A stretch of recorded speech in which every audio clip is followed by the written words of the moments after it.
남들 눈치 보느라 하루가 지나가고 평가받을까봐 진짜 하고 싶은 말은 삼키고 SNS에서 누군가의 성공을 보면 괜히 내가 초라해지는 기분이 드나요?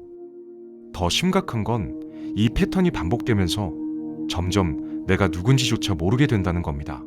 자기 개발도 하고 목표도 세웠지만 정작 나를 위한 선택인지 남들에게 잘 보이기 위한 선택인지 구분이 안 되는 상태에 빠져 있는 거죠. 오늘은 타인의 시선이라는 보이지 않는 감옥에서 벗어나 진짜 나로 살아가는 방법에 대해 차근히 이야기해 보겠습니다. 먼저 우리가 왜 이렇게 남의 시선에 민감한지부터 이해할 필요가 있습니다. 이건 단순히 성격이 소심해서가 아니에요.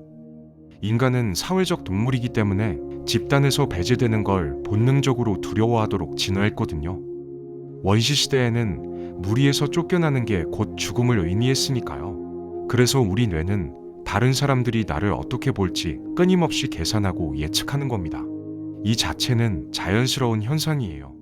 문제는 이 본능이 현대 사회에서 과도하게 작동한다는 점입니다. SNS 시대에는 평가와 비교의 기회가 하루에도 수십 번씩 찾아오거든요. 누군가의 게시물을 보면 자동으로 내 상황과 비교하게 되고 좋아요 숫자나 댓글 반응에 일희일비하게 됩니다.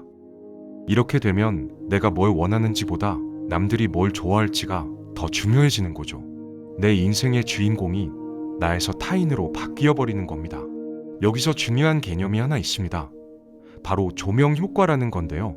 이건 내가 무대 위에서 스포트라이트를 받고 있는 것처럼 느끼는 현상을 말합니다. 실제로는 아무도 나한테 그렇게 집중하지 않는데 나만 모든 사람이 나를 주시하고 있다고 착각하는 거예요. 미국 코넬 대학교에서 재밌는 실험을 했는데 참가자들에게 이상한 그림이 그려진 티셔츠를 입히고 사람 많은 곳을 돌아다니게 했습니다. 그리고 얼마나 많은 사람이 자기 티셔츠를 기억할 것 같냐고 물었죠. 참가자들은 평균적으로 50% 정도는 확실히 기억할 거라고 예상했어요. 하지만 실제로 기억하는 사람은 24%에 불과했습니다. 절반도 안 되는 거죠. 이게 뭘 의미할까요? 우리가 생각하는 것보다 훨씬 더 많은 사람들이 우리에게 관심이 없다는 겁니다.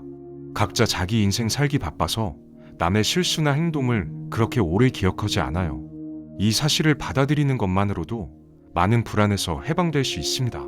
그런데 여기서 또 다른 문제가 생깁니다.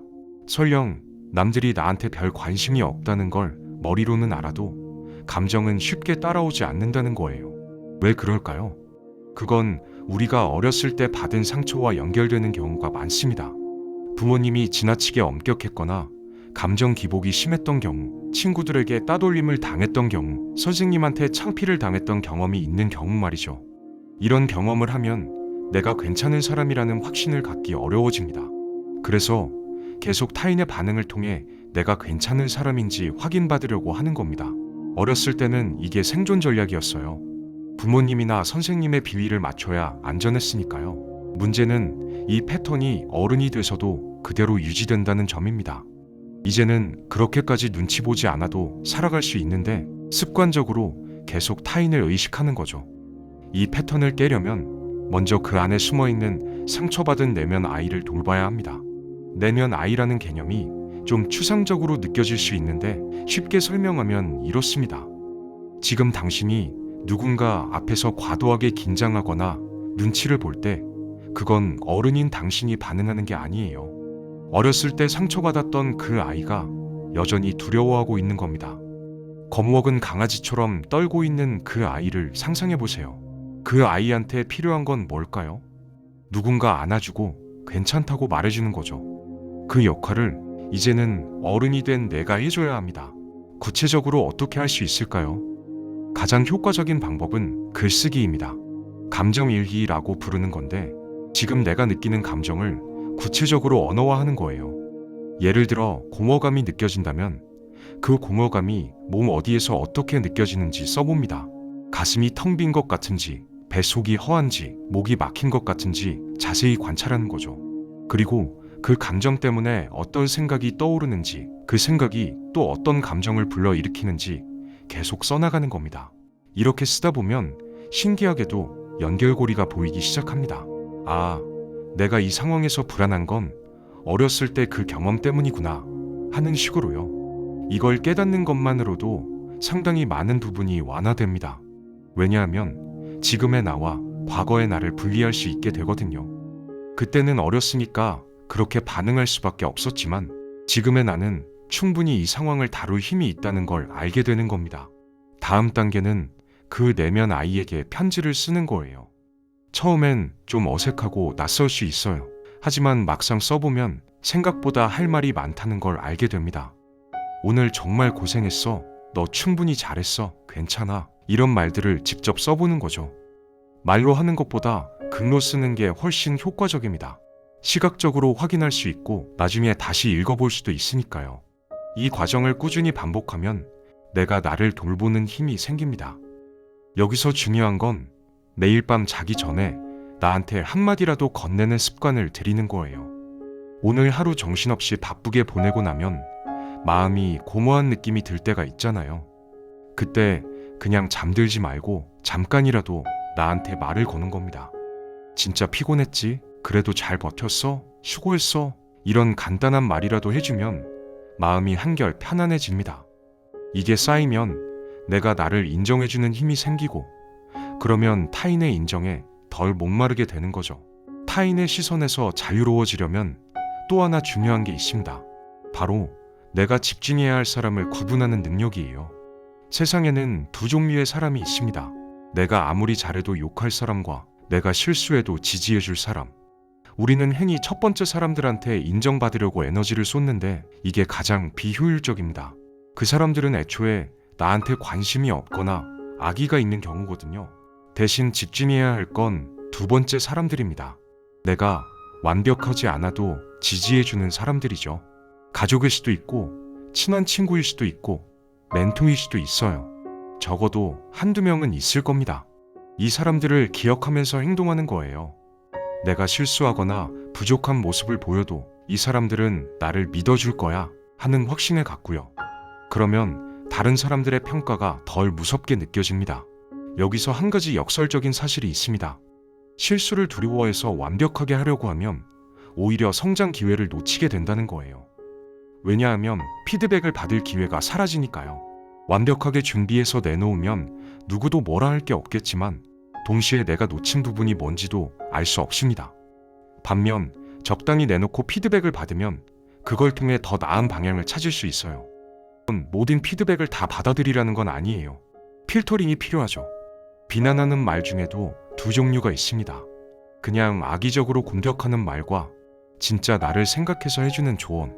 후자는 아프더라도 들을 가치가 있어요. 그 말을 통해 내가 보지 못했던 맹점을 발견할 수 있으니까요. 전자는 무시하면 됩니다. 그 사람들은 애초에 나한테 도움 줄 생각이 없으니까요. 이렇게 필터링하는 능력이 생기면 비난이 두렵지 않게 됩니다. 오히려 성장의 재료로 활용할 수 있게 되는 거죠. 여기서 소설가 김훈의 말을 인용하고 싶은데요. 너희들이 나를 욕한다고 해서 내가 훼손되는 것도 아니고 너희들이 나를 칭찬한다고 해서 내가 거룩해지는 것도 아니다. 너희들은 마음대로 말해라. 나는 내 삶을 살겠다. 이 문장이 담고 있는 태도가 정말 중요합니다. 타인의 평가가 내 본질을 바꾸지 못한다는 확신이죠. 이 확신이 있으면 비난도 칭찬도 적당한 거리에서 받아들일 수 있습니다.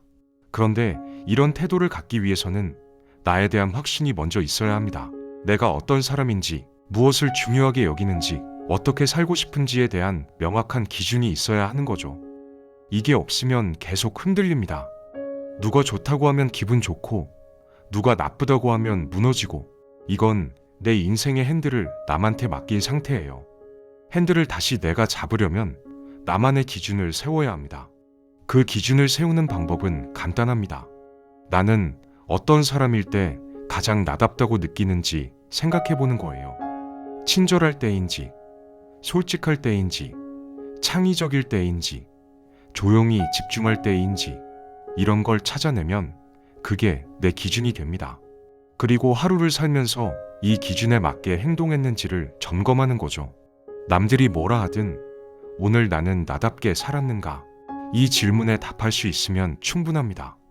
타인의 시선에서 자유로워지는 과정은 하루아침에 이루어지지 않습니다. 오랜 시간 쌓인 패턴이니까요. 하지만 조금씩 연습하면 분명히 달라집니다. 처음에는 눈치를 보는 걸 자각하는 것부터 시작해요. 내가 지금 또 습관적으로 이 사람 눈치를 보고 있구나, 이렇게 알아차리는 것만으로도 변화의 첫걸음입니다. 그 다음에는 잠깐 멈추고 선택하는 거예요. 이 상황에서 나는 어떻게 하고 싶은가? 이렇게 선택의 공간이 생기면 행동을 바꿀 수 있습니다. 평소처럼 무조건 맞춰지는 게 아니라 때로는 거절도 해보고 내 의견도 말해보고 불편한 표현도 해보는 거죠. 처음엔 어색하고 불안할 겁니다. 하지만 해보면 알게 돼요. 아, 이렇게 해도 별일 없구나. 세상이 무너지지 않는다는 걸 경험하면서 점점 자신감이 붙습니다. 그리고 이렇게 선택한 경험이 쌓이면 내 안에 힘이 느껴져요. 마지막으로 강조하고 싶은 건 더 나은 나가 된다는 게 다른 사람이 되는 게 아니라는 점입니다.